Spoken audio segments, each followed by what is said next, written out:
Muy buenos días. No sé si te acuerdas que en México hace mucho tiempo había una revista que se llamaba Eres o algo por el estilo.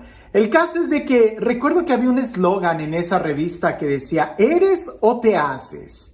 Y era una revista prácticamente para jóvenes que hablaba de la moda y cosas por el estilo. Andaba muy de moda.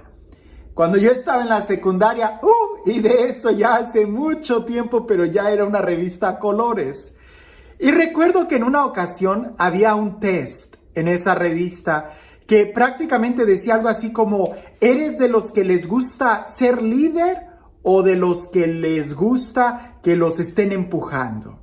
Y había muchas preguntas que, por ejemplo, cuando vas en el supermercado, ¿estás empujando el carrito o tú eres el que lo está jalando? Y cosas por el estilo, para que al fin y al cabo, una revista de adolescentes te dijera algunos tips de cómo mejorar tu vida y ser un líder en lugar de ser de los acarreados. Cuando leía este evangelio me acordé de aquel entonces, de aquel test, porque en esa época, cuando esa revista había llegado a mis manos, que la traían ahí mis compañeros, pues era la época en donde yo estaba totalmente metido en la iglesia, en donde yo quería aprender más y más. Y recuerdo que cuando leía ese test, que estaba muy comentado entre mis compañeros, yo me preguntaba, ¿hubiera algún test psicológico o más bien un test espiritual que nos pudiera decir cómo estamos en la vida espiritual? Si somos de los que estamos al frente o si somos de los que estamos atrás. Si somos de los que estamos abiertos, escuchando la dirección para guiar, o si somos de los que preferimos que mejor nos guíen y nos lleven y nos digan qué hacer. Sería interesante saber si hubiera algún test que nos ayudara a discernir espiritualmente cómo estamos. Pues bien, te lo digo, cuando leí este evangelio me acordé de aquel entonces, porque creo que aquí está la respuesta.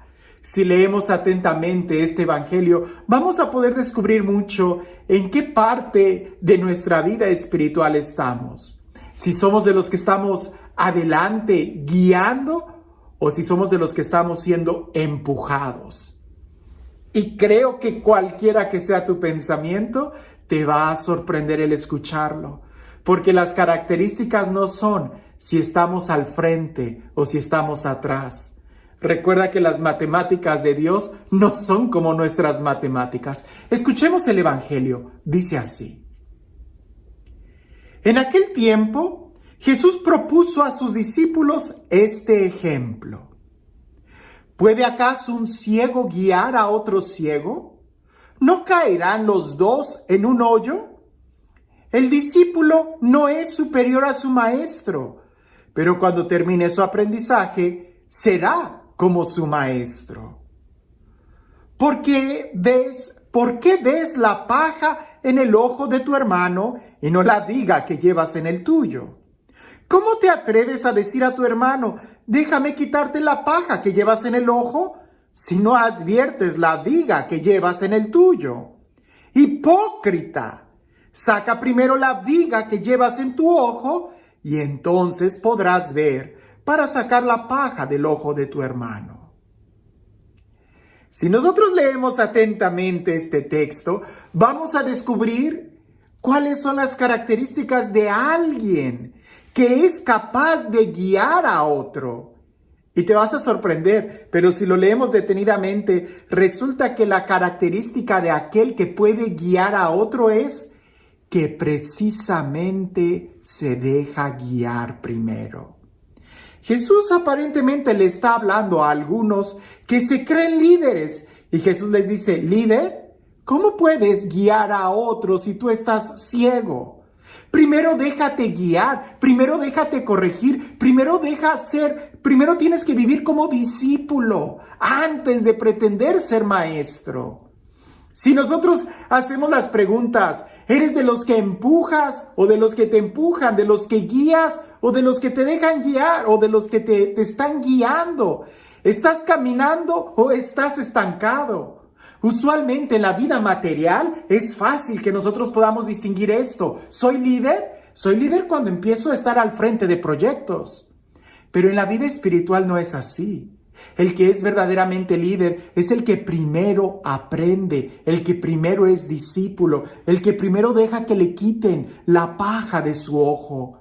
Y con esa actitud es cuando entonces podremos ayudar a otros, no por estar al frente de un proyecto, sino porque estamos dando testimonio.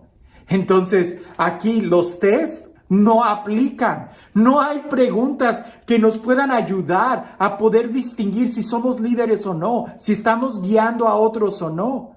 Más bien la única pregunta que se nos puede hacer es, ¿eres capaz de ver?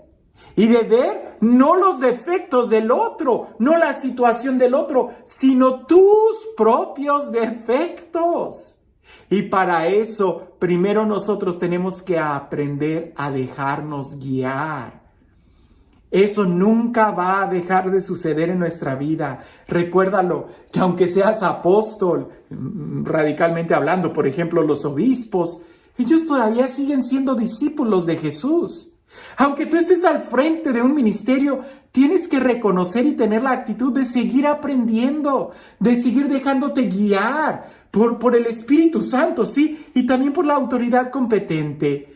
En el momento que tú creas que ya te las sabes todas, y como dicen por ahí, que mis pistolas son las únicas que disparan aquí, pues entonces ya perdiste.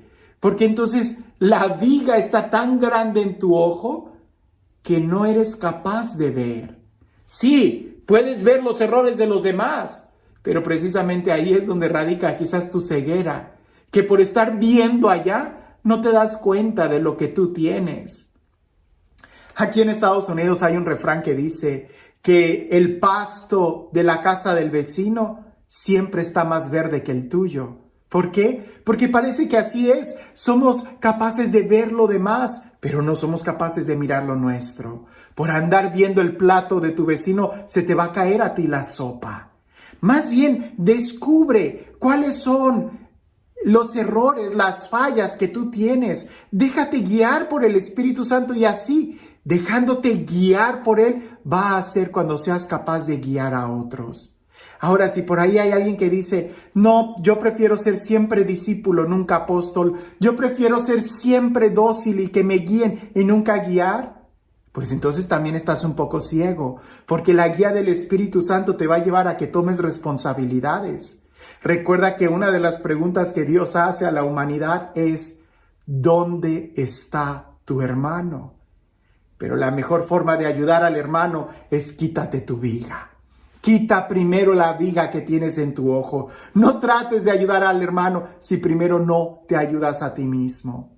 Como dicen por ahí, cuando tú te subes a un avión, la azafata o quien está dando las instrucciones dice muy claro que en el momento en que la cabina cambie de presión atmosférica, van a caer unas máscaras. Primero te la tienes que poner tú, esas máscaras son de oxígeno. Primero te la tienes que poner tú. Y después de que la tuya la tengas bien ajustada, entonces vas a poder ayudar a tu hijo. Nunca trates de ayudar a tu hijo antes que a ti, porque puede ser cuestión de segundos que un golpe se te va el oxígeno, le pusiste la máscara a tu hijo, pero tú te noqueas y te desmayas. Y entonces, ¿qué es lo que va a hacer el hijo? El hijo va a tratar de ayudarte y el hijo va a quitarse aquello que le estorba para ayudarte y entonces los dos se van a desmayar. Por eso, una vez que tú ya estés asegurado, vas a poder ayudar al otro, vas a poder hacerte cargo de tu hijo.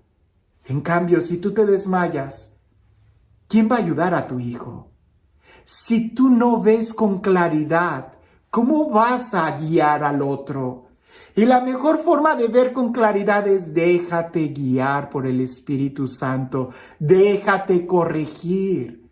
Eso siempre va a ser parte de nuestra vida.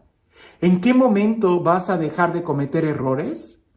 ¿Quieres saber qué es lo que va a suceder para que dejes de cometer errores? Te tienes que morir. Porque mientras estés vivo, vas a seguir cometiendo errores y vas a seguir necesitando de dirección, vas a seguir necesitando ser discípulo. Aunque seas apóstol, no dejas de ser discípulo, de estar a los pies, de aprender del maestro, de recibir la guía del maestro, y así, con tu propio testimonio, será cuando podremos ayudar a los demás. Y este Dios, el Dios del amor, el Dios de la vida, el Dios de la paz, el Dios de la libertad, el Dios del perdón, de la misericordia, el Dios que nos guía, el Dios que nos da su Santo Espíritu para poder ver, que sea Él quien el día de hoy nos bendiga, en el nombre del Padre, del Hijo y del Espíritu Santo. Cuentan por ahí que en un monasterio donde hay muchos monjes viviendo juntos, en una época pasada se respiraba mucha paz en ese monasterio. Se sentía la presencia de Dios muy fuerte ahí entre los hermanos y ese monasterio gozaba de mucha fama. Hasta que llegó el día en donde parecía que era todo lo contrario. Empezaba a ser un ambiente muy hostil, se peleaban unos a otros, veían los defectos, todo mundo cometía errores, ya nadie vivía una vida angelical. Hasta que el abad, el superior, decidió ir a visitar otro monasterio y hablar con otro abad. Y fue tan humilde y le dijo: Padre abad, necesito su ayuda. ¿Qué hago con mis monjes? Porque ya no se respira un ambiente de paz. Y aquel abad le dijo: diles que entre ellos está el Mesías disfrazado. Y aquel abad le dijo: pero ¿cómo es eso? ¿Quién es el Mesías? ¿Cómo va a estar disfrazado? Y el abad lo paró con la mano y le dijo: ya no hay más. Y aquel hombre se fue. Cuando el abad regresa a su monasterio, juntó a todos los monjes y les dijo: entre nosotros se encuentra el Mesías, pero está disfrazado y parece que su disfraz incluye algunos defectos. Y todos empezaron a mirarse unos a otros y empezaron a decir: a lo mejor es el portero, por eso casi nunca abre a tiempo, o el cocinero, que siendo tan humilde para no probar que sabe mucho de cocina, le pone más sal o no le pone sal a la comida, o a lo mejor es el sacristán. Y todos empezaron a dudar de quién era el Mesías. Y en lugar de ver los defectos, empezaron a ver las virtudes. Y cada uno trató de mejorar tanto y preocuparse por él mismo para que el Mesías no se fuera a quedar con una mala impresión de ellos mismos. Y cada uno se fijó más en sus propios defectos para mejorar que en la de los demás, porque a uno de ellos era el Mesías que había venido y estaba disfrazado. Al cabo de unas semanas, de unos meses, el monasterio volvió a experimentar y a sentir lo que es la fraternidad y la presencia de Dios. Más que mirar los defectos de los otros, solamente piensa: el hermano es templo del Espíritu Santo. Y si el Espíritu Santo decidió posarse en el hermano, aún con esos defectos, es decisión de él. Pero yo no voy a dejar que el Espíritu Santo llegue a mi vida si yo no cuido mi vida, si yo no la limpio. Mi preocupación primera es quitarme la viga de mi ojo, y con mi puro testimonio empezaré a ser luz para mis hermanos. ¿Cómo puede guiar un ciego a otro ciego?